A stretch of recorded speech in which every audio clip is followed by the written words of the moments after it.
Abstraction. Expérimentation idéatique. Suspension d'incrédulité. Oui, oui, oui, oui, oui, oui, oui. Polyèdre aléatoire.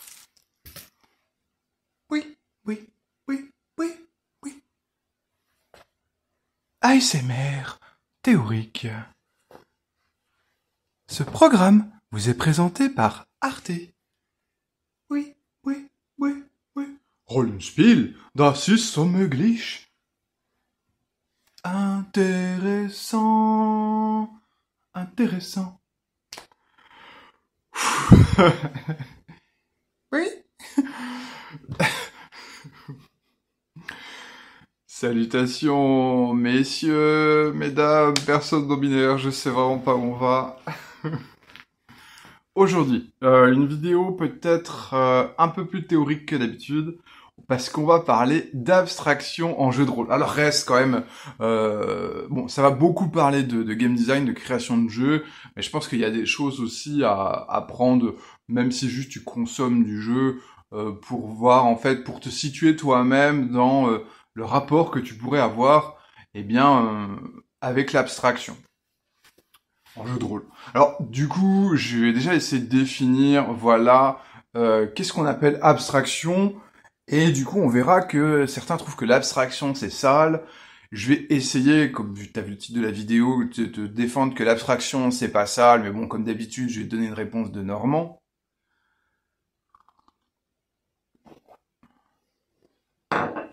Oui, voilà, mon indécision, j'appelle ça de la nuance. Bon. Alors, j'ai essayé de définir l'abstraction pour qu'on ait à peu près un vocabulaire commun. En jeu de rôle, précisément, je dirais que c'est une simplification de la complexité fictionnelle. C'est beaucoup trop dur à dire, tout ça. Et cette complexité fictionnelle, on peut la simplifier, moi je trouve, de trois façons. Par des règles, en fait, qui vont prendre des bouts de fiction et qui vont les simplifier sous l'aspect d'une règle. Par l'ellipse narrative, c'est-à-dire qu'on ne raconte pas ou on raconte très vite la chose, ou par la simplification fictionnelle, c'est-à-dire que tel phénomène se comporte de façon beaucoup plus simple que ce serait censé se comporter dans une fiction réaliste ou du moins très très logique. Alors, je vais prendre par exemple, là, je vais prendre l'exemple de la forge. Voilà, si on veut forger un objet dans un jeu de rôle, comment on peut En fait, si tu veux le jouer de façon non abstraite, eh bien, il faudrait détailler tous les éléments de la forge. Donc, il faut allumer le feu et tout. Je suppose qu'il y a une façon d'allumer le feu particulière hein, quand on fait de la forge. Hein, c'est pas juste un bête de feu. Il faut tout le matériel, enclume, tenaille, machin, tablier. Ça prend un certain temps également, il faut certains types de métaux, on va travailler le métal, il y a plusieurs étapes, on refroidit, on retravaille sur le truc et tout, est-ce qu'on plie l'acier ou pas, enfin voilà, c'est assez long et détaillé en fait, la forge, si vraiment tu veux le jouer de façon, on va dire, non abstraite, quoi. Eh bien, généralement, dans la plupart des jeux de rôle, on va pas du tout jouer la forge en temps réel, on va pas du tout jouer la forge au plus près de ce que ce serait dans la réalité, on va abstraire. Donc, on peut abstraire par les règles, tu fais un jet de forge, tac, bon bah voilà, t'as forgé ton truc, voilà. On peut faire par l'ellipse narrative, c'est quasiment la même chose que par les règles, hein. Typiquement, l'ellipse narrative, c'est... Bon bah tu forges ton truc, on fait pas un jet de dés quoi, c'est juste on dit bah t'as forgé ton épée, voilà c'est fait, on n'a pas du tout détaillé comment ça se passait. Et il y a la simplification fictionnelle, eh bien on pourrait avoir un système de forge un peu comme dans le jeu dans Minecraft, c'est-à-dire que dans Minecraft t'as ton établi, tu fous tes lingots de fer, tu cliques, tu tapes, tu donnes un coup de marteau, et puis hop t'as une épée, c'est magnifique. Genre, il n'y a même pas besoin de feu, de quoi que ce soit. Bon, bah, c'est totalement abstrait pour des raisons ludiques, on va dire, quoi. Hein. Et puis, bah voilà, c'est très bien, en fait. Donc j'ai vu aussi passer abstraction dans un autre sens, toujours dans le jeu de rôle quand même, hein. C'est au sens de dans le jeu de rôle on va faire abstraction du monde, du monde réel, que tu fais abstraction que Gontran le paladin en fait est joué par Priscilla, ta coloc et tout, hein. Tu fais abstraction des chips, du coca. Bon, cette définition d'abstraction, je vais entre guillemets un peu la rejeter, elle est un peu hors de mon sujet, mais elle a quand même mérite de pointer qu'il y a un souci d'immersion dans le jeu de rôle, et donc ça on y reviendra par contre. Alors, je vais commencer mon développement par te parler d'un article, j'en ai déjà parlé pas mal de fois, c'est pourquoi les fous se déplacent en diagonale et les mages ne portent pas d'épée. Et donc cet article explique que dans la première édition de Donjons et Dragons, les mages portent pas d'épée, et c'est juste pas expliqué pourquoi. On sent que pour des raisons, c'est tout simplement pour des raisons d'équilibrage en fait, pour que les mages soient pas trop forts à la baston alors qu'ils sont déjà forts avec leur magie, quoi. Bon voilà, ils portent pas d'épée. Et puis avec les éditions successives de Donjons et Dragons, avec une sorte d'Apex au niveau de Donjons et Dragons 3, 3 ou 3.5, grosso modo, on commence à dire oui, mais bon, c'est pas réaliste, machin, quand ça fait qu'un mage peut pas porter d'épée, et du coup on va dire oui, ton mage peut porter une épée, mais s'il fait ça, il doit renoncer à certaines progressions et tout, donc en fait il va avoir un arbre de développement un peu particulier. Tu vois, on a hyper complexifié Donjons et Dragons pour finalement diminuer l'abstraction, quoi. Parce que le truc, les mages portent pas d'épée, c'est un peu finalement du registre de ce que j'ai appelé la simplification fictionnelle, quoi. C'est-à-dire, voilà, ils portent pas d'épée, pourquoi ne cherche pas à savoir, c'est juste une question d'équilibrage, quoi, de simplicité aussi. Et bon, l'article, en fait, il prend plutôt la défense de, justement, cette époque du vieux Donjons et Dragons, où les mages portaient pas d'épée, il n'y avait pas de règles, enfin, il n'y avait pas de règles compensatoires, de possibilité de faire autrement. Il disait, parce qu'en fait, voilà, Donjons et Dragons, c'est un jeu, au même titre que le jeu d'échecs, ou n'importe quel jeu de société, et on va poser des limites ludiques qui vont créer du jeu, qui vont aussi simplifier un peu la réalité, et donc 3.5 s'est trompé et est parti dans la direction de l'usine à gaz, quoi. Autre article intéressant qui est un petit peu dans la même veine, enfin tu vois, je vais rester un peu dans tous ces trucs old school Donjons et Dragons, hein. C'est un article qui s'appelle Le monde implicite d'Original Dungeons and Dragons. Donc en fait, dans Original Dungeons and Dragons, en théorie, il n'y a pas vraiment d'univers, quoi. On sait juste que c'est Medfan, quoi. Sauf que, notamment, Original Dungeons and Dragons présente une carte. Enfin, entre guillemets, conseille d'utiliser un autre jeu qui s'appelle Outdoor Survival, qui présente une carte avec des hexagones, une carte d'un monde médiéval fantastique, où il y a des probabilités de rencontre, un certain nombre de créatures et tout. Voilà, et donc du coup, l'article s'amuse à dire, ouais, mais en fait, si je vois les tables de rencontre sur les différents hexagones et tout, en fait, en réalité, il y a une sorte d'univers, quoi. En fonction des rencontres que je peux faire selon les hexagones, j'ai une idée de la topographie, est-ce que c'est des déserts ou est-ce qu'il y a des villes et tout, machin. Le gars arrive presque carrément à inférer la population des villes et tout, le degré de sauvagerie, entre guillemets, de certains écosystèmes. Et donc en partant de choses très abstraites, en fait d'une carte à hexagone qui est digne d'un wargame ou d'un jeu de plateau, il arrive à dire oui, mais en fait, en vrai, il y a un univers, quoi. Tout comme on pourrait inférer un univers de, je sais pas, si tu joues au jeu de plateau Les Aventuriers du Rail ou Antique, tu vois qu'il y a une sorte de lore, quoi, qui se dessine, plus ou moins basique, hein. Et bon, après, sans doute que pour faire le monde implicite d'origine de Dungeons Dragon, il y a un gros travail spéculatif, mais n'empêche qu'il y a un monde qui émerge, en fait, d'éléments qui sont purement ludiques et assez abstraits, assez what the fuck aussi, hein. Parce que bon, des fois, voilà, il n'y a pas tellement de soucis de cohérence hein, dans cette carte. Bon, ces deux articles que je t'ai un peu décortiqués, ils vont te montrer que en fait, concrètement, dans le jeu de rôle, il y a une sorte de conflit entre jeu au sens règles, tu vois, euh, et simulation.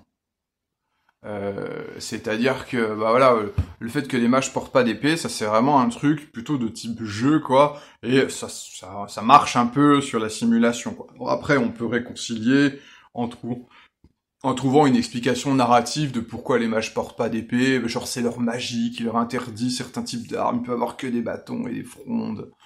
Bon, voilà, enfin, tu peux toujours trouver une explication magique, hein. Voilà, donc en fait, cette abstraction, on y reviendra, au fait qu'on puisse réparer l'abstraction entre guillemets. Mais voilà, quand on est dans une démarche, on va dire de simulation, souvent on va chercher une sorte de verisimilitude qui fait qu'on peut pas trop se contenter d'explications simplistes et de grosso modo de justifications post hoc magiques tombées du camion, tu vois. Enfin, toutes ces continuités rétroactives et compagnie ne vont pas satisfaire le rôliste ou la rôliste qui s'éprend de simulation. Alors bien sûr, il y aura une autre tension, je l'aborderai un peu plus tard, puisqu'on a aussi également une tension entre jeu, règles et histoire, quoi. Euh, C'est-à-dire que oui, bah c'est bien bon de vouloir jouer, mais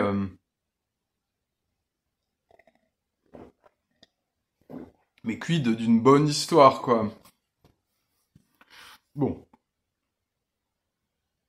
je me suis demandé en fait s'il y avait des scènes ludiques qui cherchaient vraiment explicitement l'attraction ou si c'était juste en fait un artefact du développement du jeu de rôle qui était appelé de toute façon à être de plus en plus précis, de moins en moins, enfin avec de moins en moins de failles comme ça, de failles fictionnelles.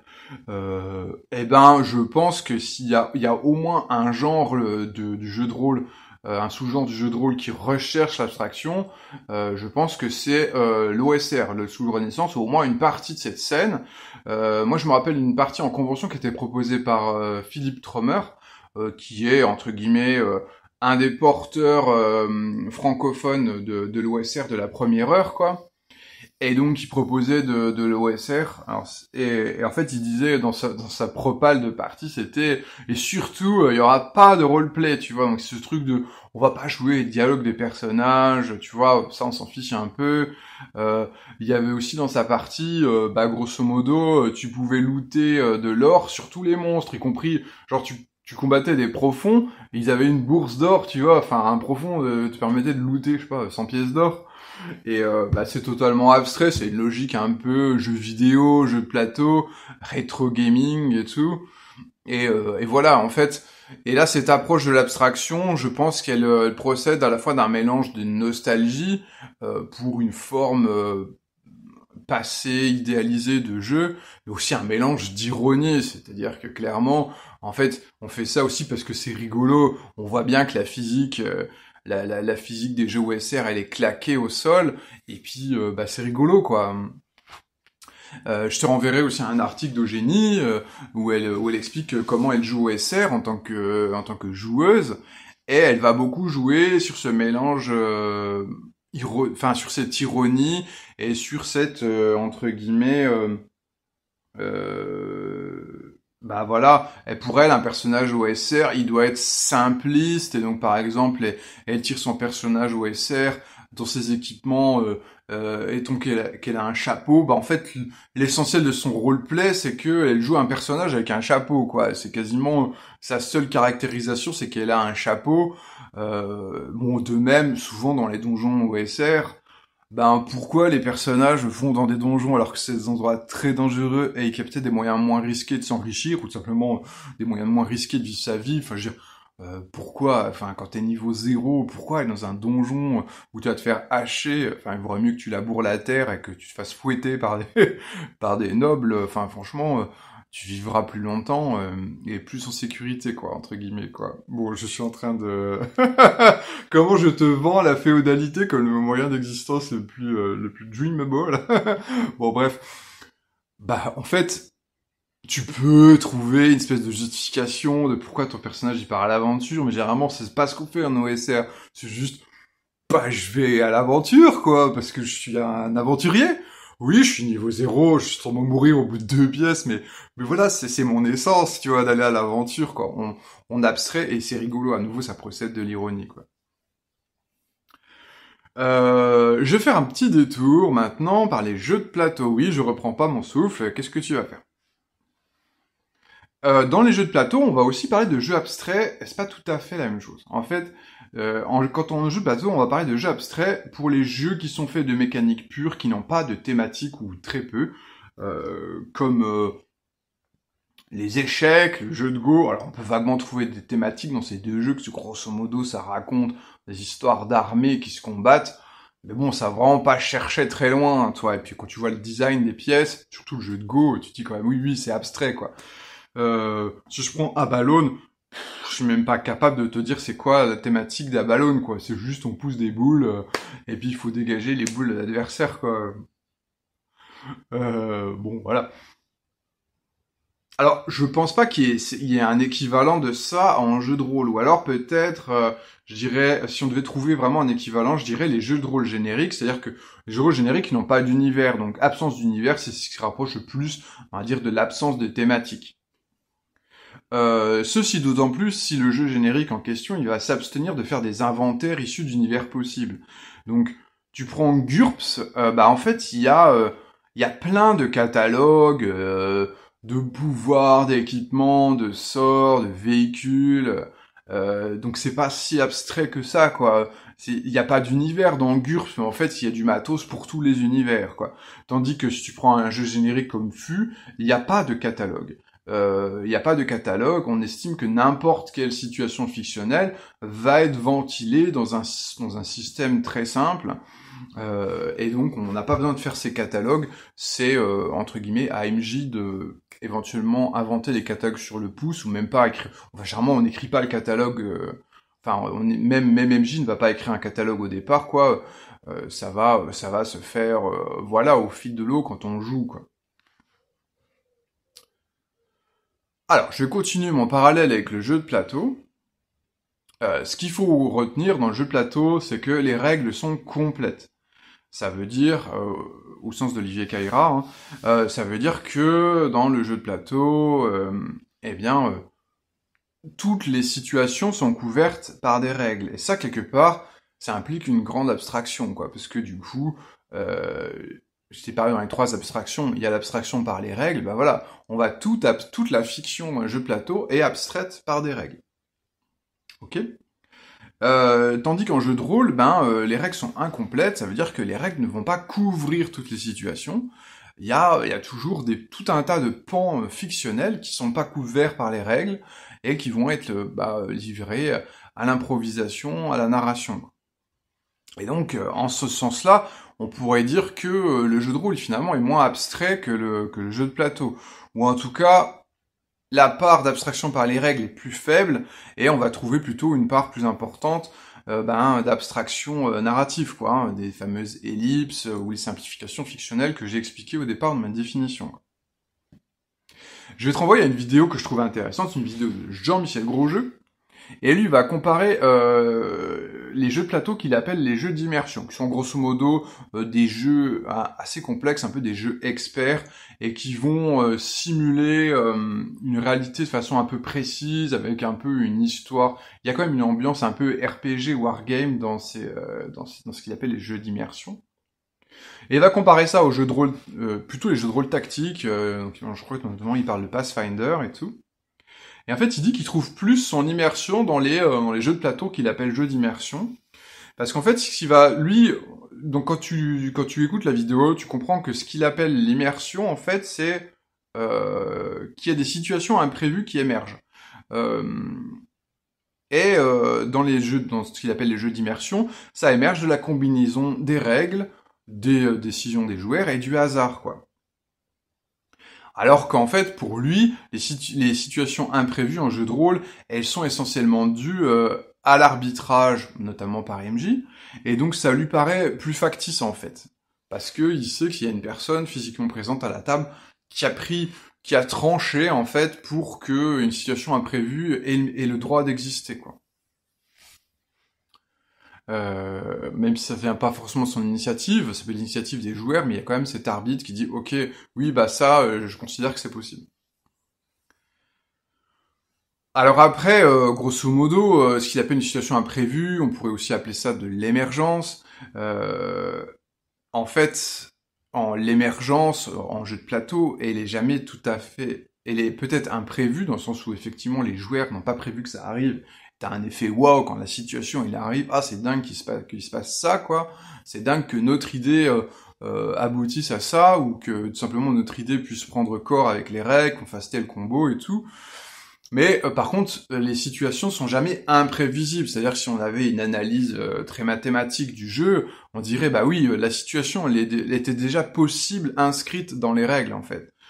Cette situation rigolote de ce qu'il cite, c'est une sorte de pseudo wargame où les servants qui trimballent la marmite d'huile bouillante sur les murailles se prennent une flèche, je crois que c'est une flèche amie en plus, se prennent une flèche amie et du coup bah, à cause de du dé de dispersion machin et tout et du coup ils renversent l'huile bouillante et toujours avec le dé de dispersion, je crois que ça tombe sur des potes à eux. Ah, c'est rigolo, tu vois, c'est hyper imprévu, mais en fait on peut dire oui, mais en fait dans les règles c'est tout à fait possible que ça arrive. Et en jeu de rôle, par contre, je trouve que les choses, elles sont vraiment imprévisibles du fait qu'il y a un amalgame complexe entre les règles, qui est la part, on va dire, prévisible du jeu de rôle, mais et la narration et l'arbitrage, qui sont plutôt la part, de toute façon, fondamentalement imprévisible, quoi.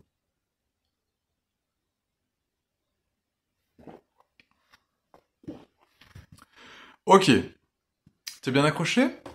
Est-ce qu'on continue dans abstraction, minimalisme, théorie? Bois, bois, bois, bois, bois. Rollenspiel.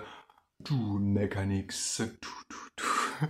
Bon, bah très bien, on va continuer, puisque tu es toujours là, on va continuer dans la théorie de bien grasse, puisque je vais faire un petit détour par plusieurs articles de Frédéric Sintès, donc Frédéric Sintès, feu Frédéric Sintès, voilà, qui est quand même qui était, hélas, un grand théoricien du jeu de rôle francophone, et donc il fait plusieurs articles autour de la thématique que je suis en train d'évoquer, et un article qui s'appelle « Le réalisme est une chimère ». En fait, il estime dans cet article que c'est pas possible que les mécaniques puissent émuler la complexité de notre réalité, et même si on prend un univers fictif, je sais pas, Star Wars ou Le Seigneur des Anneaux, qui sont pas du tout réalistes en réalité, même ces univers fictifs, ils ont l'air quand même extrêmement complexes, et on pourrait dire, bah on peut pas non plus faire un corpus de règles qui émule totalement le canon de Star Wars ou le canon du Seigneur des Anneaux. Et donc, par conséquent, il estime que le réalisme, c'est une boussole qu'il faut abandonner, parce que c'est tout ça, ce sont une mission impossible, et à la place, on va privilégier la cohérence du monde fictionnel et la pertinence. Voilà, qu'est-ce qui est pertinent de mettre en place dans ce monde fictionnel. Alors, du coup, ça veut dire que on va plutôt avoir des règles du genre, pour citer Jérôme Larrey, on torture pas les Ewoks dans Star Wars, enfin, c'est pas un truc qu'on fait, que juste, tu vois, si on voulait être dans le réalisme, on dirait, bah, en quoi c'est pas possible de torturer un Ewok? Bon, bref. Et du coup, Frédéric va dire qu'il faut se concentrer sur la logique fictionnelle. Mais j'ai l'impression que quand il dit ça, c'est une logique fictionnelle en feu roulant, quoi. C'est-à-dire que au fur et à mesure qu'on joue, on arbitre avec la logique fictionnelle. C'est-à-dire, on peut pas tout pré-shot à l'avance, quoi. C'est au fur et à mesure. En fait, situation par situation, on dit ok, selon la logique fictionnelle, ça devrait plutôt maintenant s'emboîter comme ça. Et bien sûr, il y a quand même les mécaniques, mais les mécaniques, elles, comme elles ne peuvent pas tout faire, elles doivent se concentrer sur un objectif. Et grosso modo, l'objectif des mécaniques, c'est se concentrer sur le propos de l'auteur, quoi. Euh, voilà. Et bah voilà. Et donc le propos, par exemple, je sais pas si je voulais faire un jeu Star Wars vraiment axé Jedi contre Sith, voilà, je pourrais mettre une règle, on torture pas les Ewoks, je vais peut-être me concentrer sur les sabres laser, sur les effets de la force, ça c'est important que j'en parle par les règles et tout, et je pense que je vais mettre pas mal de règles pour supporter le canon, donc les Stormtroopers, les Stormtroopers tirent comme des savates, ou alors, si on est dans les canons suivants, c'est pas qu'ils tirent comme des savates, mais c'est que les Jedi, ils peuvent esquiver toutes les balles avec leur sabre laser, quoi. Ce qui est pas la même chose, tu vois. On sent que la méta, elle a changé au fur et à mesure, quoi. Les Jedi, voilà, ils ont un code de comportement assez strict, mais bon, ils peuvent quand même être tentés par le côté obscur, machin, et ainsi de suite. Après, voilà, je vais pas mettre de règles sur la permaculture hydroponique sur Tatooine et tout. Bah non, c'est pas important du tout, quoi. Même si c'est le même univers, quoi, mais on n'est pas du tout dans mon propos de la lutte du bien contre le mal, entre guillemets, quoi. Ensuite, il va avoir un autre article qui est également très important, qui s'appelle l'analogie du jeu d'échecs. En fait, l'analogie du jeu d'échecs, il prend un jeu d'échecs et il dit amusons-nous, on joue aux échecs. La seule différence, c'est qu'on va raconter l'histoire de nos pions. Ah bah quand la reine se fait tuer par le fou adverse, on peut dire ah là là, le fou noir m'a tué alors qu'en fait c'était mon amant caché, c'est vraiment tragique. Du coup il y a les cavaliers blancs qui pleurent et tout, qui jurent de venger sa reine, ainsi de suite. Ok. En fait, Frédéric prétend, bon, je vais pas tout le temps parler au passé de Frédéric, déjà c'est un peu triste et puis bon, je vais pas y arriver. Frédéric prétend que si on fait ça, pour lui, on n'atteint pas ce qu'il appelle du jeu de rôle. Ou en tout cas pas une forme satisfaisante de jeu de rôle à ses yeux, parce qu'il va dire, bah en fait, là on a, bon grosso modo, dans un jeu de rôle, il y a de la mécanique et il y a de la fiction. On pourrait dire, ça veut dire que et il faut qu'il y ait une interaction entre les deux. C'est-à-dire que une mécanique a des conséquences dans la fiction, et les décisions qui sont prises dans la fiction ont des conséquences sur les mécaniques. Et là, dans son cas, en fait, il y a juste les mécaniques qui ont des conséquences dans la fiction. Bah voilà, le fou blanc tue la dame noire. Bon bah voilà. Enfin, c'est une mécanique qui a des conséquences dans la fiction. Après, on peut narrer des choses autour de ça, mais ce qu'on a narré, le chagrin du cavalier, l'injustice de la situation, n'a aucune conséquence sur la mécanique. C'est-à-dire que, je sais pas, le cavalier, tu vois, qui est chagriné par la mort de la dame, il se retrouve pas d'un coup avec des capacités d'action supplémentaires, tu vois, pour dire bah, maintenant il peut jouer 2 fois parce qu'il est super vénère. Non, c'est pas le cas, quoi. Ça ne change absolument rien, en fait. Et donc, voilà. Et du coup, ça me permet à nouveau de te faire la promo de Les Ossements des Ténèbres, qui est un jeu de ton modeste serviteur, qui propose pour le coup de faire vraiment un jeu de rôle avec un jeu d'échecs, et il y a un véritable échange entre les mécaniques et la fiction, mais c'est parce que je rajoute beaucoup de choses, quoi, hein, c'est pas uniquement le dispositif tel que le décrit Frédéric. Et donc ça amène, bon, cette analogie du jeu d'échecs, c'est un exemple pour amener en fait un point de théorie qui est cher pour lui, c'est le positionnement. Le positionnement, ça veut dire quoi? Le fait que la mécanique a une incidence sur la fiction et la fiction a une incidence sur la mécanique. Plus exactement, on va peut-être parler de choix, c'est-à-dire que les choix mécaniques ont des incidences sur les fictions, et les choix qui sont faits dans la fiction ont des incidences mécaniques. Tu vas, ce qu'on appelle donc le positionnement mécanique fiction, tu vas le retrouver en anglais sous le terme de IIEE, c'est un terme de Vincent Baker. Ça va aussi présenter sous Vincent Baker va aussi parler d'interaction entre le nuage, c'est l'espace imaginaire, et les dés, ce qui est l'espace mécanique. Et pour te le justifier beaucoup plus simplement, bah en fait, je crois que c'est Vincent Baker, il trouve cet exemple, il dit bon bah si je décide de monter sur la plateforme, eh ben, je devrais avoir un avantage à mon tir, tu vois. Je devrais avoir un bonus à mon tir. J'ai pris une décision fictionnelle, montée sur la plateforme, ça a une incidence mécanique, j'ai un bonus au tir, quoi. Euh,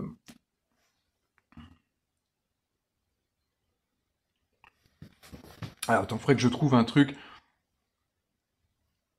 Bon, généralement, de la mécanique vers la fiction, ça se fait beaucoup plus simplement. Enfin voilà, genre, je me suis pris 2d6 de dégâts, je suis blessé à mort. Bon, bah, voilà, l'incidence sur la fiction est claire et nette, quoi. C'est plutôt de la fiction vers les mécaniques où généralement, enfin, y compris, bah, enfin, je veux dire, y compris dans Donjons et Dragons, il y a des fois, tu dis un truc dans la fiction et ça n'a absolument aucun impact dans la mécanique. Tu dis ouais, j'attaque l'orque en faisant des grands moulinets avec mon épée, je pousse un cri de guerre. Ok, t'aurais dit juste j'attaque l'orque, ça ne changeait rien, tu vois. T'obtiens pas un bonus supplémentaire, quoi. Tout simplement parce que je crois que dans Donjons et Dragons, il n'existe pas vraiment de bonus au roleplay. Après, si t'as un MJ sympa, il va dire oui, bah ok, bah t'as un avantage parce que t'as fait l'effort de faire du RP, quoi. Mais même là, ça sonne un petit peu artificiel, c'est-à-dire que là, du coup, MJ va te donner un avantage, non pas parce que le fait de faire des moulinets avec ton épée, ou le fait de crier ressemble à une sorte de logique fictionnelle, à une action qui est vraiment intéressante pour t'arranger en combat, c'est assez méta, en fait, c'est-à-dire, je récompense ton effort de RP par un bonus, quoi. Et donc on va rentrer dans ce qu'on appelle, et ce qui est, je pense, ouvertement critiqué par Frédéric Sintès, même s'il n'employait pas le terme, c'est une critique de ce qu'on appelle la méta-currency, la méta-monnaie. Parce que alors justement,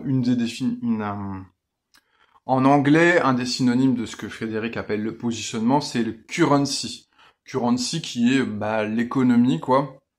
Et donc, selon la forge, c'est repris par Frédéric Sintès, mais si j'ai bien compris, selon la forge, l'économie de jeu, elle doit se faire à l'intérieur de la fiction et pas au-dessus de la fiction, quoi.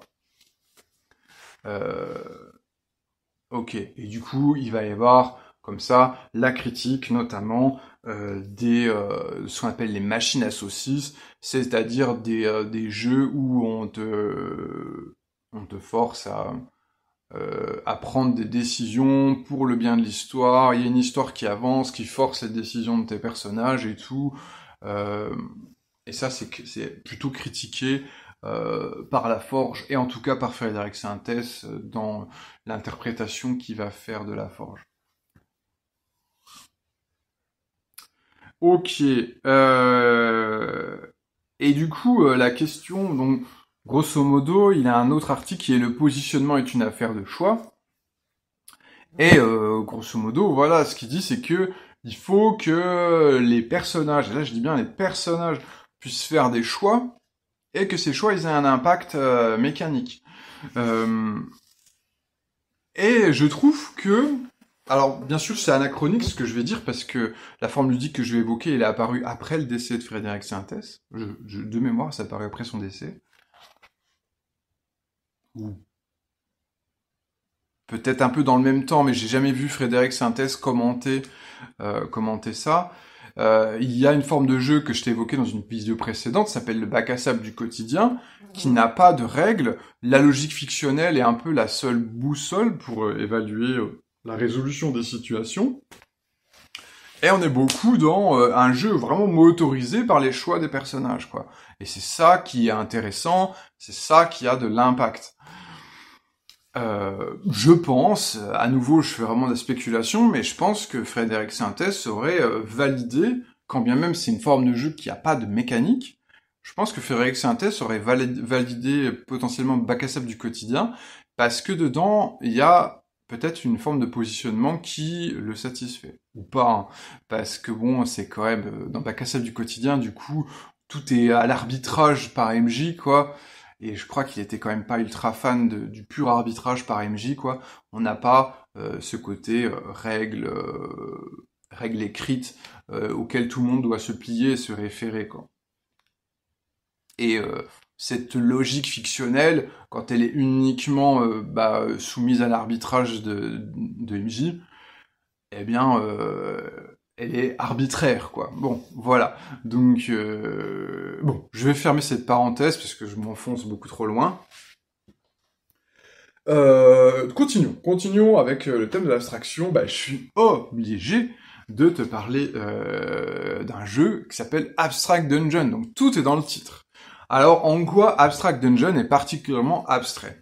Bon, il est abstrait dans le sens où, de mémoire, il n'a pas trop d'univers dédié. C'est vaguement made fan, mais je pense que tu peux faire de l'Abstract Dungeon dans quasiment n'importe quoi. Enfin, c'est plus ou moins quand même un jeu de rôle générique. Et grosso modo, il y a une gestion globale et anticipée de tes ressources, en l'occurrence des dés. C'est-à-dire que au début de la partie, tu prends un pool de dés, tu les lances tous, et tu vas répartir tes dés dans tes caracs. Donc, du coup, t'as plusieurs dés qui vont totaliser un score de 23 en force, je dis des chiffres au pif, hein. Plusieurs dés qui vont totaliser un score de 18 en dextérité, plusieurs dés qui vont totaliser un score de 5 en intelligence, quoi. Donc en fait, t'as déjà tes réussites. Et ensuite, quand on va... donc ça, c'est ta réserve pour toute la session. Et donc, quand on va jouer, MJ va te présenter des obstacles, et qui sont définis de façon très, très épurée par juste une difficulté. Voilà, bon bah, ouvrir cette porte, c'est une porte qui est 2d6 difficile à ouvrir, quoi. Et donc, MJ va lancer, du coup, bon bah, je jette, en fait, la difficulté de la porte, c'est 7, et les joueurs vont dire, bon bah, là, du coup, bah, je vais prendre, là, j'ai 2 dés, là, qui font 8, dans ma force, bah, je vais les prendre pour défoncer la porte, quoi. Après, j'aurais pu essayer de résoudre avec dextérité, tu vois. Ah bah, j'ai 2 dés qui font 9 en dextérité, je vais les investir pour crocheter la porte, tu vois. Donc, alors là, on rentre pas dans les détails, en tout cas, MJ va pas rentrer dans les détails techniques et tout, c'est un obstacle assez simple et tout, défini juste par une difficulté, et après, ben, c'est aux joueurs de choisir leur approche et de claquer leur score, quoi, pour surmonter l'obstacle, bien sûr, bah, en essayant de s'économiser un maximum, pour avoir assez de dés jusqu'à la fin, quoi. Donc bon, honnêtement, je pense que Abstract Dungeon remplit totalement le cahier des charges de la bonne grosse abstraction qui tâche. Voilà, donc réflexion faite, son titre n'est pas usurpé. Ok, alors on va continuer. On avait parlé un petit peu donc de conflit entre jeu et simulation et histoire. Je vais y revenir avec le débat Rules First versus Fiction First. Donc l'approche Rules First, c'est de dire que ce qui est le plus important dans une partie de jeu de rôle, c'est de respecter les règles. Les règles, elles sont là, on estime que les règles, elles sont pas là par hasard, donc on va se rapprocher aussi du système de Smatter, bien sûr. Les règles sont pas là par hasard, elles possèdent une intention, elles veulent te proposer une expérience réfléchie, et donc il faut respecter les règles, sinon tu vas pas vivre la bonne expérience. Et l'approche Fiction First, elle dit, bah en fait, non, pour nous, ce qui est le plus important, c'est la logique fictionnelle, quoi. Donc, si une règle contrevient à la logique fictionnelle, on la dégage. Alors, dans Fiction First, je pense qu'on peut faire rentrer aussi l'intérêt narratif. C'est pas du tout la même chose que la logique fictionnelle, hein, attention. Hein. Alors, pour te montrer la grosse différence entre logique fictionnelle et intérêt narratif, je vais te dire un proverbe, tu connais sans doute en narratologie le proverbe « les gens heureux n'ont pas d'histoire ». C'est-à-dire que c'est pas intéressant de raconter... Enfin, ce serait pas intéressant, moi je pense que c'est intéressant, mais ce serait pas intéressant de raconter l'histoire de quelqu'un qui vit sa meilleure vie, à qui il arrive rien d'affreux. Ou en tout cas, il n'y a pas de péripéties. Eh bien, on pourrait aussi dire, ça je pense que c'est tout aussi vrai dans les fictions, c'est les gens intelligents n'ont pas d'histoire. C'est-à-dire que les gens qui sont toujours hyper préparés, hyper compétents, hyper astucieux, eh ben n'ont pas d'histoire, dans le sens où non seulement ils vont venir à bout des différentes péripéties qui se présentent à eux, mais voire même ils vont tuer dans l'œuf l'existence même de ces péripéties. Je vais te donner un exemple. Là, récemment, je fais jouer un scénario du commerce et tout. Et bien en fait, il s'avère qu'il y a un moment, les méchants, ils font une action de force qui fait tout péter, quoi. Enfin, vraiment, il va y avoir des explosions dans tous les sens, et c'est ça qui est cool. C'est ça qu'on veut voir dans une fiction, c'est plein d'explosions. Mais en fait, en réalité, si les PJ sont super astucieux, ils peuvent pré-shot ça, et éventuellement, s'ils sont suffisamment préparés, intelligents, et qu'ils ont suffisamment de chance au dé, eh ben, ils peuvent empêcher cet attentat qui va arriver, quoi. Mais bon, du coup, si l'attentat n'arrive pas, eh ben, on passe à côté d'un énorme climax, d'une énorme situation d'action hyper cool, quoi. Et en fait, voilà, c'est-à-dire que généralement, quand on laisse les joueurs, en fait, libres de se préparer, de faire les actions les plus intelligentes, et ça, faire les actions les plus intelligentes, ça n'est possible que avec la pleine et entière participation de l'MJ, parce que un truc tel que anticiper un attentat terroriste, par exemple, bah, les joueurs ne peuvent y arriver que si MJ leur donne suffisamment d'indices, leur donne le temps de voir arriver la menace et tout. Donc voilà, moi en l'occurrence, comme je suis pas ce genre de MJ, j'ai un petit peu pré-shot qu'il y avait une menace, mais vraiment pas beaucoup. J'ai accéléré le rythme pour que j'avais qu'un joueur à l'époque, que mon joueur n'ait pas le temps de s'organiser en face à ça, donc il a un peu subi les événements, et puis du coup j'ai fait l'attentat terroriste et il y a eu des explosions partout. Donc voilà, les gens intelligents n'ont pas d'histoire. En fait, si je suis une logique, si je suis dans logique fictionnelle, eh ben, les PJ devraient avoir une chance très raisonnable d'empêcher l'attentat. Et si je suis dans une logique intérêt narratif, eh ben, les PJ ne devraient pas pouvoir empêcher l'attentat, et plutôt, ce qui est intéressant, c'est de leur faire jouer, gérer la situation au moment où tout pète, parce que c'est ça qui est intéressant. Ok, donc j'espère que tu retiens ce truc-là, et je pense qu'il y a vraiment un nœud hyper important dans ce qui peut coincer dans les jeux de rôle, c'est ce truc-là, voilà, les gens intelligents n'ont pas d'histoire, sauf que bien souvent les joueurs, même MJ, voudraient qu'on puisse jouer de façon tactique, et du coup avec une chance raisonnable d'empêcher les climax d'arriver, quoi. Et je pense que si on veut faire advenir en fait des formes de jeu tactique où c'est possible d'avoir un jeu très tactique, où vraiment les choix les plus malins des joueurs ont vraiment des chances très raisonnables d'empêcher les pires choses d'arriver, eh ben il faut qu'on scénarise d'une façon à ce que même comme ça soit intéressant, ou alors qu'on renonce en fait au climax en disant non, nous, ce qu'on veut jouer, c'est des cerveaux froids qui analysent et empêchent les dingueries d'arriver, et qu'une bonne partie, c'est une partie bien lisse où aucune dinguerie n'est arrivée parce que tout a été précog et tu vois et empêché avant que ça arrive, quoi. Voilà, bah là, je te laisse juger c'est quoi le plus intéressant. J'ai pas la réponse sur toi. Bon, bref. Donc je continue avec ce rules first versus fiction first. J'ai trouvé un très bon exemple de ça sur Discord, en l'occurrence le Discord de Bidule JDR. On a le petit Gerhardt qui dit, je cite, « Je pense qu'il n'y a rien dans le jeu. » Il parle de The Between, qui est, je crois, un jeu enquête surnaturelle, grosso modo. Hein. Il n'y a rien dans The Between qui contrebalance cette incitation donnée par les règles, à part peut-être le ton indiqué par le CATS. Le CATS, grosso modo, le pitch du jeu, en présentation du jeu. Mais même ainsi, je retiens cette phrase du livre de règles. It might seem weird of unrealistic... Mon accent or unrealistic. Je suis sûr que Gerhardt a un bien meilleur accent. For that to be the case, but the between is a game and games have rules. Je vais essayer de te le traduire. Ça peut sembler bizarre ou irréaliste que ce soit le cas, mais The Between est un jeu et les jeux ont des règles. Et en fait, là, grosso modo, on est en train de parler d'une règle que les menaces ont une invincibilité totale tant que les PJ n'ont pas obtenu une occasion sur le jet de théoriser. Et donc, grosso modo, voilà, Gerhardt dit que le jeu explique clairement une orientation rules first devant laquelle la cohérence fictionnelle doit plier sans discuter. Donc tant que j'ai pas fait tel jet de dés, même si j'ai l'impression, j'ai bien senti la menace et tout, je peux pas attaquer la menace, en tout cas, la menace est invincible. Alors il y a le petit Gorgorbey qui répond, il dit « Pour l'invincibilité des menaces, oui, tout à fait, ça fait partie de la proposition du jeu. » On retient ça fait partie de la proposition du jeu, parce que c'est une série télé. Donc là, on voit vraiment ce côté intérêt narratif, je pense c'est ça. Intérêt narratif, c'est même plus logique fictionnelle, c'est intérêt narratif. Et seulement de nuit.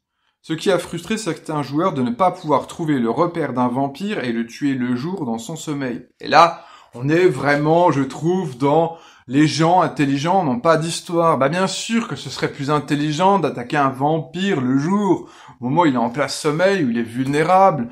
Mais est-ce qu'à l'écran c'est cool? Non, c'est pas cool. Il faut que ça se passe la nuit, parce que c'est plus gothique. Et la nuit, le vampire il va être réveillé, on aura une confrontation, on aura un climax. Et c'est ça qu'on veut. Enfin, en tout cas, c'est ça que The Between veut pour ses joueurs, quoi. Et donc, comme ces imbéciles de joueurs ont trop d'intelligence, il faut qu'on leur mette une règle pour leur dire « Mais n'attaquez pas les vampires de jour, c'est intelligent, donc c'est nul !» Eh ben oui, toi tu ferais un parfait joueur de The Between, tu t'as tout compris. Eh ben oui, toi t'attaquerais les vampires de nuit, t'aurais pas besoin d'une règle, qu'une règle te l'impose. Voilà, bon bref, je poursuis. Donc il dit, Gorgorbet, il dit, c'est la proposition qui est ainsi pour que le jeu fonctionne bien et qu'il rende l'effet escompté. L'effet escompté, c'est un peu rule of the cool, quoi. Hein. Ce qui est cool, c'est que on attaque les vampires de nuit, pas quand ils sont vulnérables, mais au contraire quand ils sont actifs et que on aura un défi intéressant, quoi. Et ça fonctionne très bien si les joueuses prennent ça comme un élément de style, à nouveau intérêt narratif, plutôt que comme une contrainte. Mais c'est une contrainte stylistique en fait. Mais je comprends bien que c'est pas au goût de tout le monde. Et voilà, c'est là tout le débat. C'est pour ça que j'ai mis ce titre un peu non, l'abstraction c'est pas sale.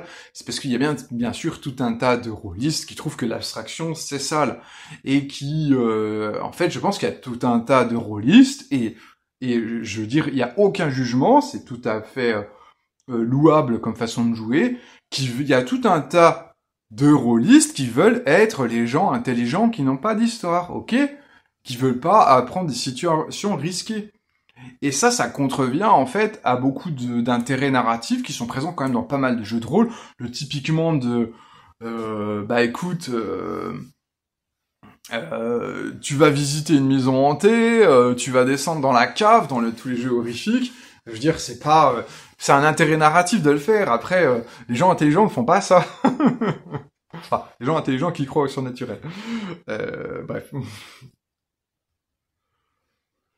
En fait, je crois que j'ai mis un peu le. Parce que je pense que la plupart des rôlistes, si tu veux, ne sont pas au point de théoriser sur genre en fait moi il m'a fallu 30 ans pour comprendre ça. Je pense que la plupart des rôlistes ne sont pas au point de compréhension de ah excusez-moi, c'est un peu étiste ce que je dis, bon tant pis. La plupart des rôlistes ne comprennent pas que ce qu'ils veulent, c'est être les gens intelligents qui n'ont pas d'histoire. Mais néanmoins, quand il y a cette fameuse règle, par exemple dans The Between, en fait, tant que t'as pas fait tel jet de dés, les menaces sont invincibles, tu n'as pas le droit d'attaquer la menace de jour, faut forcément que tu le fasses de nuit et tout. Et il y a, je pense, un sentiment de vallée de l'étrange. C'est-à-dire que la fiction, sous bien des aspects, a l'air cohérente et tout, et on est immergé dans une réalité virtuelle. Et il y a ces aspects qui font que, ah oui, mais tu peux pas prendre cette décision. Ton personnage ne ferait jamais ça. Et ainsi de suite. Alors, ne t'inquiète pas. Ne t'inquiète pas. C'est pour le bien de l'histoire. Et oui. C'est pour ton bien. Alors, est-ce qu'il y a... Bon, je t'ai quand même t'expliqué que l'abstraction, et même avoir des règles, en fait, qui soutiennent un intérêt narratif, avoir des règles... l'abstraction a un intérêt. Comment on fait, du coup, pour lutter contre cette vallée de l'étrange? J'ai deux solutions à te proposer. La première, c'est ce qu'on appelle la diégétisation. Alors, c'est quoi ce terme affreux? Ça veut dire que, en fait, moi, je trouve que le problème, c'est que The Between, je pense, se justifie mal. En disant, mais pourquoi on peut attaquer que de nuit? Parce que The Between est un jeu et les jeux ont des règles. C'est vraiment, je trouve, une justification peut-être sincère, mais pas satisfaisante, qui va créer cette vallée de l'étrange. Déjà, The Between aurait juste dit, en fait, c'est dans le canon esthétique, je pense que ce serait déjà beaucoup mieux passé, tu vois. C'est-à-dire avoir une explication narratologie first plutôt que rules first, tu vois, je pense que ça passait mieux.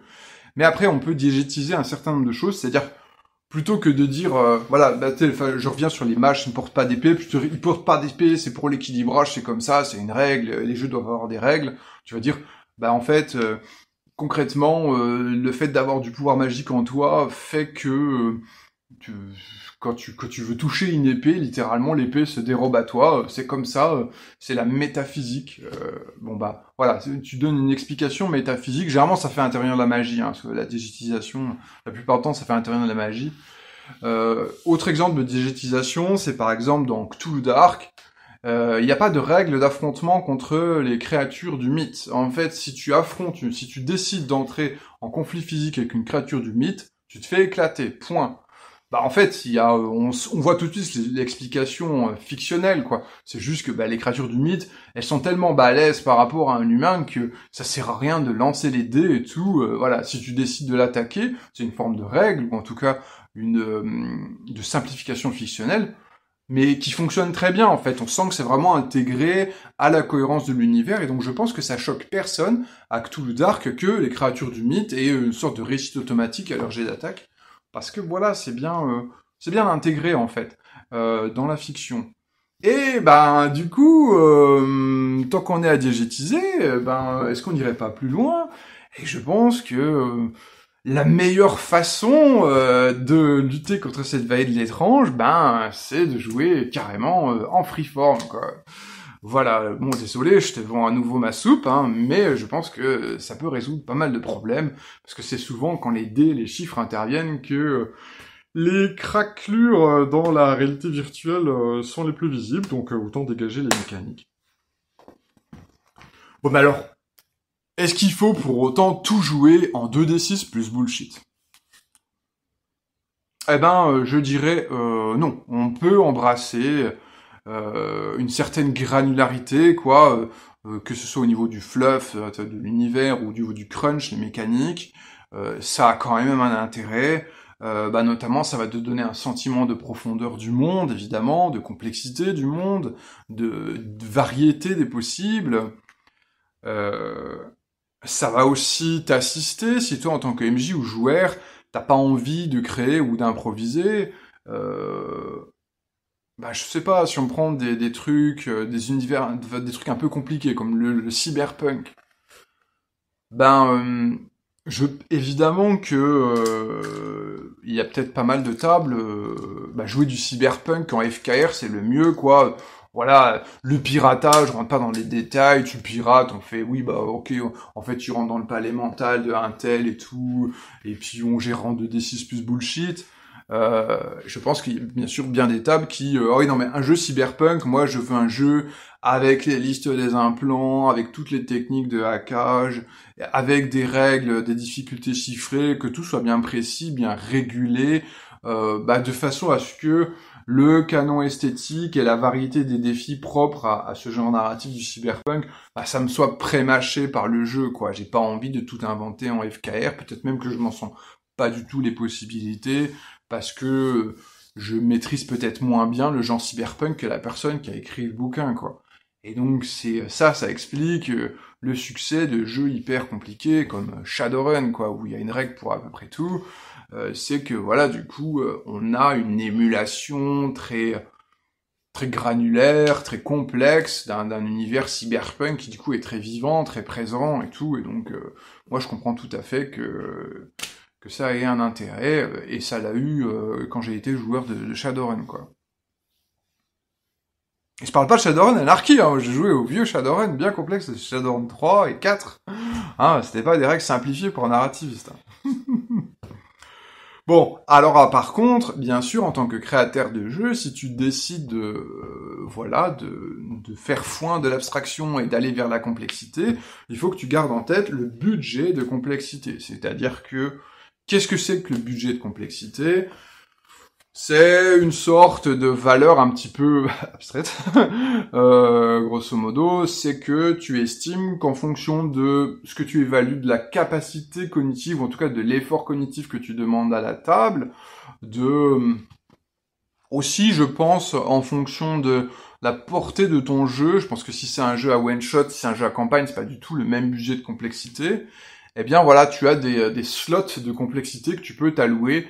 Et évidemment, ton budget de complexité, il est pas extensible à l'infini. Il y a bien un moment, il faut que tu le bornes, tu dis non, je peux pas dépasser un tel budget de complexité, sinon je crée un jeu qui est injouable. Ou en tout cas, peut-être pas jouable par rapport au public que je vise, quoi. Donc voilà, ça c'est un peu ta limite haute au niveau de la complexité, ce fameux budget de complexité. Bien sûr, il faut garder aussi en tête l'identité de l'expérience. C'est-à-dire qu'à nouveau, faire un jeu Star Wars spécialisé Jedi contre Sith, tu n'as pas d'intérêt d'avoir des règles qui gèrent la culture hydroponique dans Tatooine, parce que déjà c'est pas utile, et si tu présentes ces règles, ça offre en fait une possibilité de déviation à la table. C'est-à-dire que du coup, tu auras peut-être des tables qui vont dire nous on a fait une campagne entière de culture hydroponique sur Tatooine à Crébonsouet. Et oh non, on n'a pas touché un sabre laser et tout, mais comme on avait toutes les règles de l'agriculture en milieu hostile, tout ça, machin, les cours du blé, tout ça, combien il faut donner de nourriture à mon dinosaure pour qu'il accepte de tracter mon autoporteur et tout. Bon voilà, en fait, si tu présentes des règles, si tu émules des aspects de l'univers qui en fait ne servent pas à ton propos, eh ben tu vas littéralement perdre l'identité de ton jeu, quoi.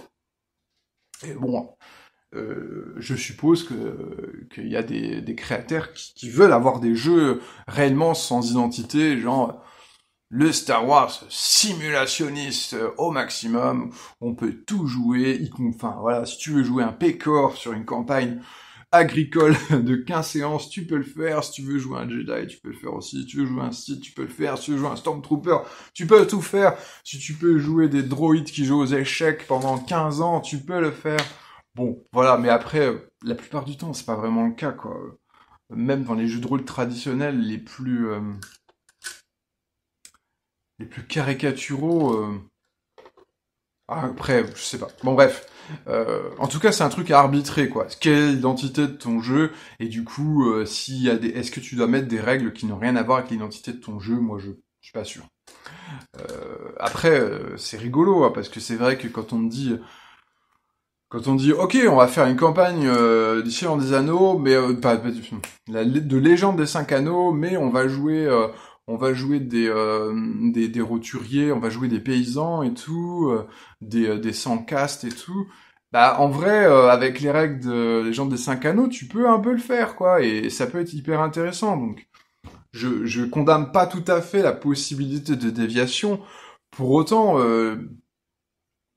je crois pas non plus que, bon, certes, il doit y avoir quand même pas mal de choses pour décrire la vie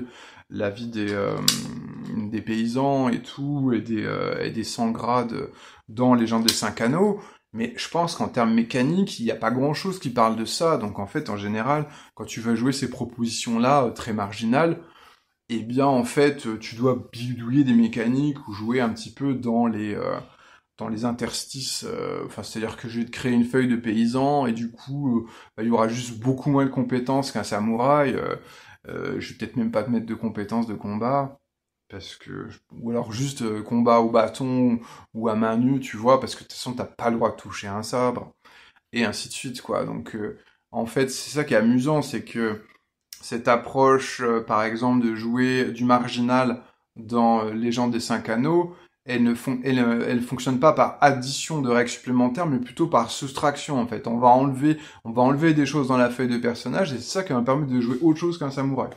Donc, pareil, si tu joues un Ronin, c'est un peu la même chose. C'est-à-dire que tu joues ta feuille de samouraï, c'est juste qu'on va enlever l'honneur et la gloire, parce que c'est finito pour toi. Enfin, voilà, tu vois, on est plutôt sur du design soustractif, en fait. C'est ça qui est intéressant. On n'a pas besoin de rajouter des règles, au contraire, on a plutôt à en retirer. Et dernier point, bien sûr, pour arbitrer, justement, si tu as décidé d'avoir une approche en profondeur, avec beaucoup de règles, c'est la juste complexité, c'est-à-dire que,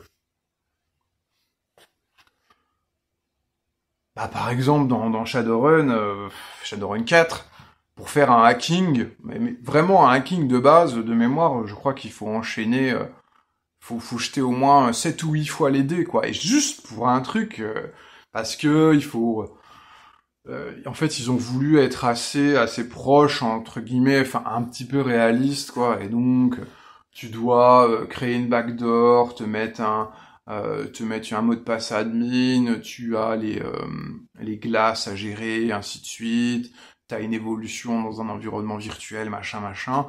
Et voilà, t'as 7 ou 6 jets de dés pour un hacking vraiment, entre guillemets, routinier, quoi. Donc dès qu'on va rentrer dans quelque chose d'un peu plus épique, là, voilà, tu prends les dés, la boîte de dés.